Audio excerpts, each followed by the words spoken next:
L-4 filgħaxija l-kap tal-Partit Nazzjonalista Adrian Delija se jkun qed jindirizza lil mexxejja tal-Partit Popolari Ewropew, inkluż Prim Ministri u kapijiet tal-Oppożizzjoni, membri tal-Parlament Ewropew u delegati oħrajn waqt il-Kungress tal-Partit Popolari Ewropew f'Helsinki, il-Finlandja.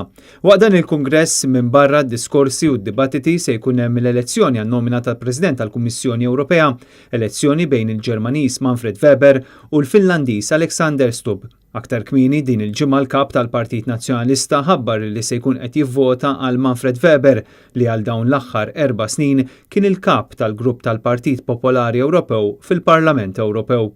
Dan il-Kungress qed jitqies bħala wieħed importanti għaliex il-Partit Popolari Ewropew huwa l-akbar grupp politiku fil-Parlament u għalhekk min jiġi elett ta' nomina ikollu ċans kbir li wara l-elezzjonijiet ta' Mejju li ġej jiġi elett bħala President tal-Kummissjoni Ewropea u jieħu post Jean-Claude Juncker. Fost dawk li se jindirizzaw il-Kungress f'Helsinki hemm ukoll l-eks Prim Ministru Malti Lorenz Gonzi.